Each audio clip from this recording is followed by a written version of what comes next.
ఓం నమ శివాయ. మనం శివమహాపురాణ ప్రవచనం అంతర్గతంగా విభూతి ధారణ గురించి తెలుసుకుంటున్నాం. అందులో శివుడికి పూజల గురించి, మనకున్నటువంటి 3 దుఃఖాలు పోవడానికి శివ పూజ చెయ్యాలి, భగవంతుడి పూజ చెయ్యాలి అనే విషయాన్ని మనం చెప్పుకుంటున్నాం. అయితే శివుడిని పూజ చేసేటప్పుడు సాకారంగా చెయ్యాలా, లేకపోతే లింగరూపిగా చెయ్యాలా?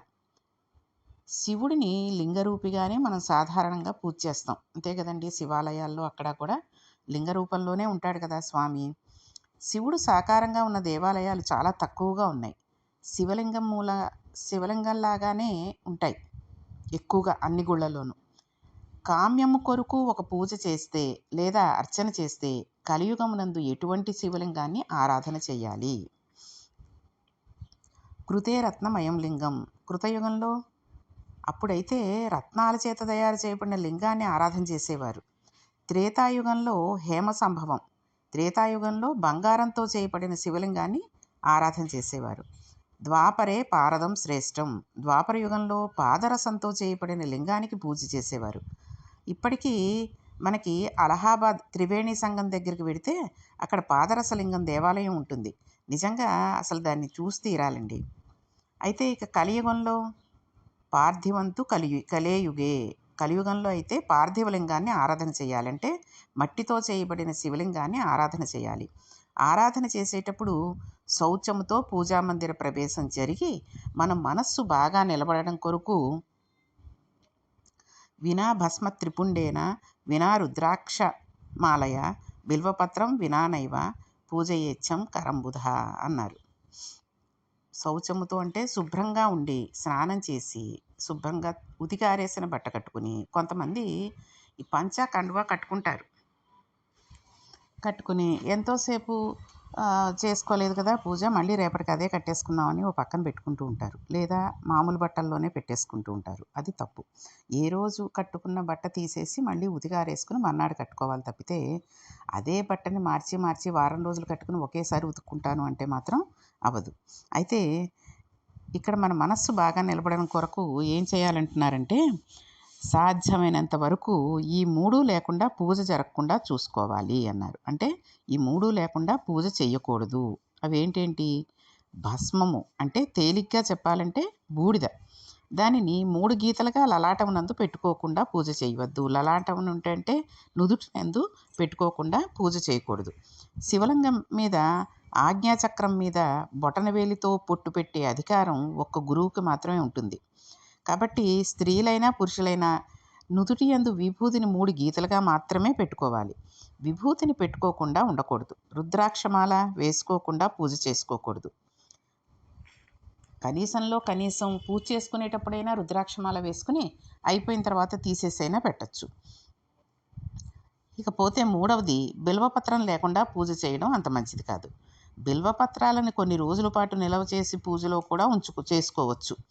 ఇలా ఈ 3టితో పూజ చేయాలని పండితులైన వారు, జ్ఞానం ఉన్నవారు, భక్తి కలిగిన వారు తాపత్రయపడుతూ ఉంటారు. కాబట్టి ఇవి తప్పకుండా ఉండాలి. ఎప్పుడైతే ఆచమనం చేసి పూజ చేసే అధికారం సిద్ధించిందో అప్పుడు ఆయన మెడయందు రుద్రాక్షమాల పడాలి. ఎప్పుడొస్తుంది ఆచమనం చేసి పూజ చేసే అదృష్టం? ఆ రోజు నుంచి కూడా మెడలో రుద్రాక్షమాల వేసుకుని పూజ చేయాలి. అప్పుడు పూజ చేయడానికి కావలసిన అర్హత ప్రకాశిస్తుంది. ఆ నామోచ్చరణ చేయడానికి, ఆచమనం చేయడానికి అధికారం తనంత తానుగా సిద్ధిస్తుంది. ఇప్పుడు మనం పూజా మందిరంలో శివనామం చెబుతున్నామే అనుకోండి. శాస్త్రమునందు శివనామం గంగా, విభూతి, యమున, రుద్రాక్ష, సరస్వతి. ఇప్పుడు ఒక ఆయన గొప్ప శివభక్తుడు ఉన్నాడు అనుకోండి. ఆయన లలాటమునందు త్రిపురాండ్రములు ధరించిన వాడై బొట్టు పెట్టుకుని మెడలో రుద్రాక్షమాలలు వేసుకుని శివపూజ పూర్తి చేసి బయటకు వచ్చాడే అనుకోండి. అలా బయటకు వచ్చిన వ్యక్తిని ఒక ఆయన పూజామందిరంలోంచి బయటకు రాగానే చూశాడు. ఆయన పూజ ఎంత బాగా చేశాడనేది పక్కన పెడితే అలా శివ పూజ చేసి బయటకు రాగానే ఆ వ్యక్తిని ఎవరైనా చూస్తే త్రివేణి సంగమ స్నానాన్ని చేసిన ఫలితాన్ని ఆయన ఖాతాలో వేస్తారు. ఈ 3టిని శరీరం మీద వేసుకుని ఉండడం వలన అంత గొప్పతనం జరుగుతుందన్నమాట. అసలు నుదుటి మీద పెట్టుకుంటున్న విభూతిని ఎలా పడితే అలా పెట్టుకోకూడదు. శాస్త్ర నియమ ప్రకారం మనం నిద్ర లేచిన తర్వాత స్నానం అయ్యే వరకు యథార్థానికి పచ్చి గంగ కూడా తాగకూడదు. అయితే ఇప్పుడు అనేక రకాలైన పద్ధతులు వచ్చాయి కదండి. తెల్లారితోనే పాచిమొహంతోటే నీళ్లు తాగేయాలి, నీళ్లు తాగితే పొట్టంతా శుభ్రం అయిపోతూ ఉంటుంది. అలా కాదంటే కొంతమంది చూడండి థైరాయిడ్ అది ఉన్నవాళ్ళు పొద్దున్న లేస్తూనే 4కో 5కో మాత్ర వేసేసుకుంటే ఒక గంట తర్వాత కానీ ఇంకేమీ తాగకూడదు తినకూడదు అని అంటూ ఉంటారు. కాబట్టి అలా నీళ్లు తాగేసే రావడం, తర్వాత అలా మాత్రలు వేసుకోవడం లాంటివి కూడా జరుగుతూ ఉంటాయి. కాబట్టి వాళ్ళని ఏమీ చేయలేం, వాళ్ళ దురదృష్టం అనుకోవాలంతే. కాబట్టి స్నానం చేయకుండా నీటిని తాగాల్సిన పరిస్థితి వచ్చిన వాళ్ళకి, అలాంటి వాళ్ళకి అలా తీసుకుంటే ఆ పాపం గాయత్రి చేత సాధ్యమైనంత వరకు తొందరగా పోతుంది అని చెప్పబడింది. అంటే గాయత్రి మంత్రం చేసుకున్నందువల్ల. అంటే ఏదో ఒకటి స్నానం చేయకుండా తాగినవాడు వెంటనే స్నానం చేసేసి పూజా మందిరంలోకి వెళ్ళి గాయత్రి చేసుకోవాలి. గాయత్రికి అధికారం లేనివారు తమ ఇష్టదేవతానామం చెప్పి పూజ చేసుకోవాలి. విభూతి ధారణం చేసేవారు స్నానం చేయకుండా ఎక్కడికో అత్యవసరంగా వెళ్లాల్సి వచ్చిన సందర్భాల్లో వాళ్ళు పొడి విభూతిని తీసుకుని లలాటం నందు ధరించవచ్చు. పొడి విభూతిని పెట్టుకుని వెళ్ళడం వెనక ఒక రహస్యం ఉందండి. శరీరం స్నానం చేయలేదు, అందుకని అశౌచంతో ఉంది. స్నానం చెయ్యనంత వరకు శరీరానికి అశౌచం ఉంటుంది పడుకుని లేచిన తర్వాత. అశౌచంతో ఉన్న శరీరాన్ని తొందరగా వ్యగ్రత కలిగిన ప్రాణుల చేత ఆవహింపబడుతుంది. అలా కాకుండా ఉండాలంటే రక్షణ హేతు ఉండాలి. ఆ రక్షణ హేతు ఏంటండి? విభూతి. అందుకనే అందరూ విభూతి పెట్టుకోవాలి అంటారు.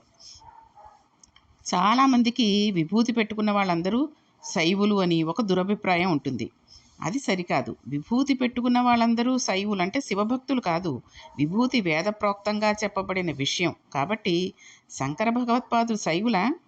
శంకర భగవత్పాదులు షణ్మత స్థాపనాచార్యులు.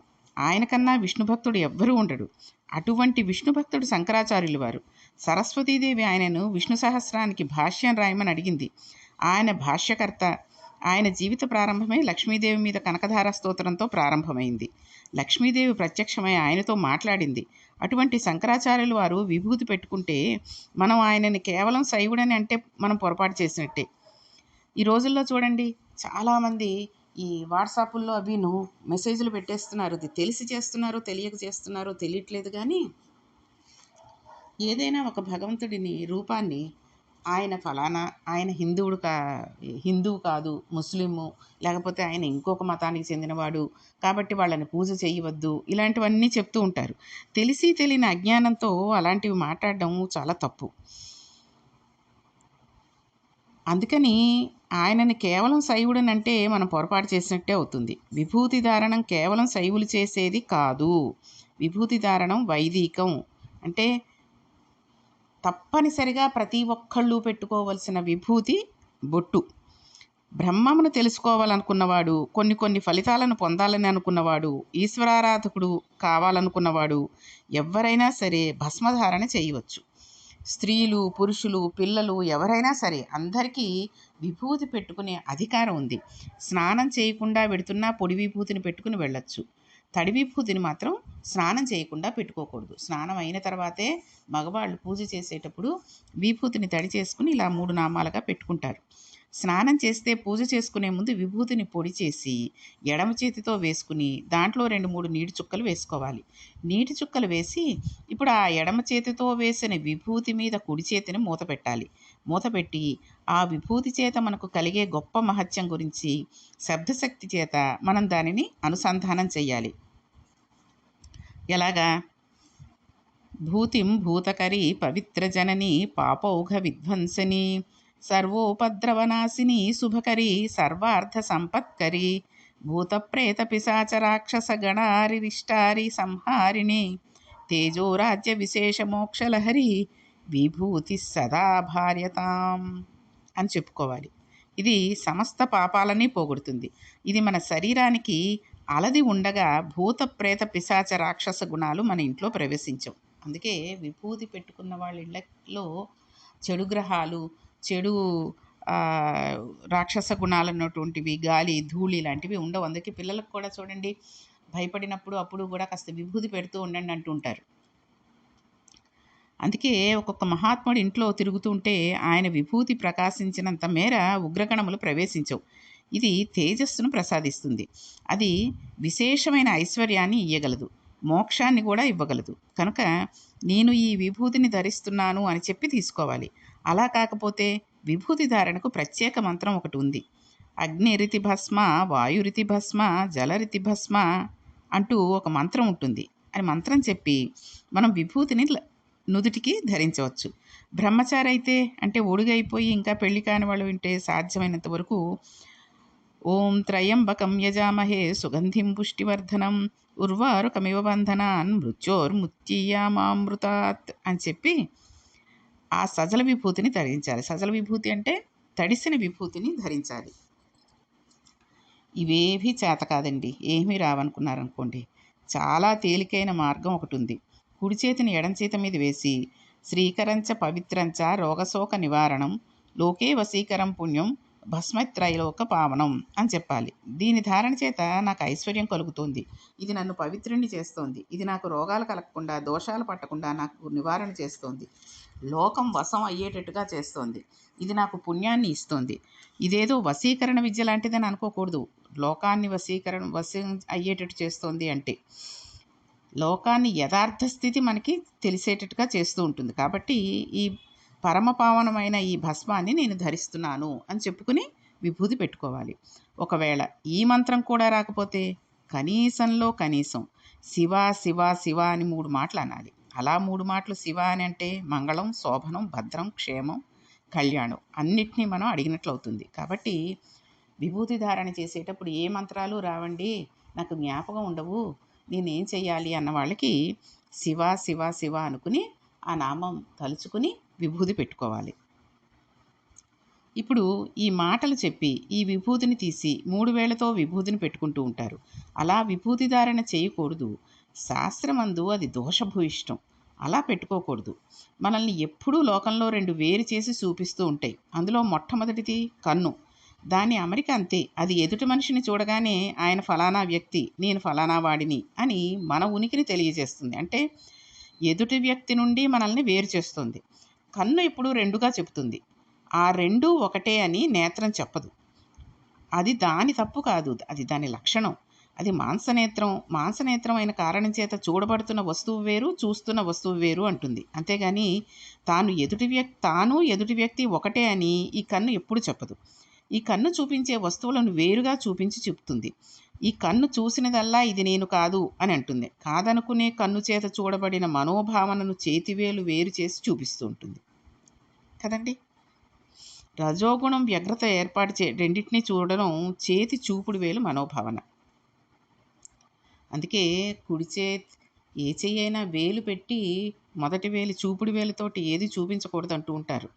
మొక్కల్ని పిందెలు పోసినప్పుడు అదుగో పువ్వు వస్తుంది అని కుడి చేతితోటి చేతి చూపుడు వేలుతోటి చూపించకూడదంటారు. రజోగుణ తమోగుణ ద్వైత భావాలన్నీ ఈ వేలుతోనే ప్రకటమవుతూ ఉంటాయి. అందుకే పూజ యందు చేతి చూపుడు వేలును ఉపయోగించడం నిషిద్ధం. అటువంటి వేలిని విభూతి ధారణ యందు ఉపయోగించకూడదు. అందుకే చూపుడు వేలుని అసలు విభూతి పెట్టుకునేటప్పుడు పూజ చేసేటప్పుడు కూడా ఆ వేలు విడిగా పైకి పెట్టి మధ్య వేలు, ఉంగరం వేలు, బొటన వేలుతోటే కుంకుమ పూజ చేసినా పువ్వులు పెట్టినా చెయ్యాలంటూ ఉంటారు. ఇవన్నీ కూడా మనం పిల్లలకి మొదటి నుంచి నేర్పిస్తూ ఉండాలి. కాబట్టి ఈ వేలుని విభూతి ధారణందు ఎలా ఉపయోగించరు.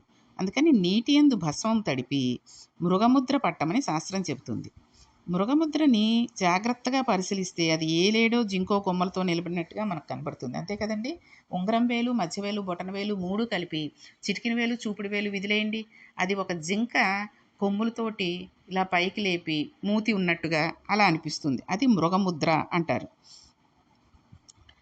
కాబట్టి ఇప్పుడు ఏం చేయాలి?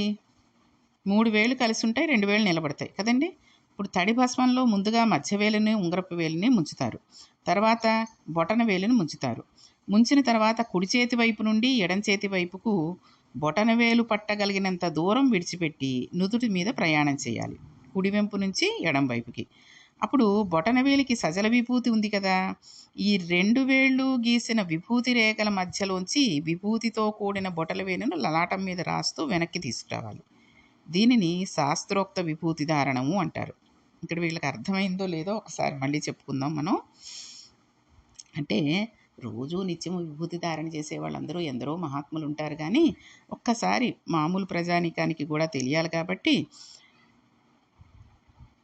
బొటనవేలికి ముందు మధ్య వేలికి, ఉంగరం వేలికి ఈ తడి భస్మంలో ముంచుతాం. ఆ తర్వాత బొటనవేలుని ముంచుతాం. ముంచిన తర్వాత కుడి చేతి వైపు నుండి ఎడం చేతి వైపుకి బొటనవేలు పట్టగలిగినంత దూరాన్ని విడిచిపెట్టి నుదుటి మీద ప్రయాణం చేయాలి. అంటే బొటనవేలుని అలా నొక్కి పెట్టుకుని ఎంత దూరం వస్తే అంత దూరంతో మనం ఇలా గీతలు గీసుకుంటాం. తర్వాత బొటనవేలికి సజల విభూతి ఉంది కదా, ఈ 2 వేళ్ళు గీసిన విభూతి రేఖల మధ్యలోంచి విభూతితో కూడిన బొటనవేలుని లలాటం మీద రాస్తూ వెనక్కి తిప్పుకోవాలంటే బొటనవేలుని అలా నొక్కిపెట్టి మధ్య వేలుని, ఉంగరం వేలుని కుడి చేతి వెంపు నుంచి ఎడం చేతి వెంపుకి ఇలాగా తీసుకువెడతాం. తీసుకెళ్ళి వాటిని అక్కడ నొక్కిపెట్టి ఈ బొటనవేలికి ఉన్న విభూతిని, తడి విభూతిని ఆ 2 గీతల మధ్యలోంచి తీసుకుని వస్తాం అన్నమాట. అలా తీసుకుని వస్తే అది శాస్త్రోక్త విభూతి ధారణము అవుతుంది. కాబట్టి ఇప్పుడు మనకి విభూతి ఎలా పెట్టుకోవాలి అన్న విషయం తెలిసింది.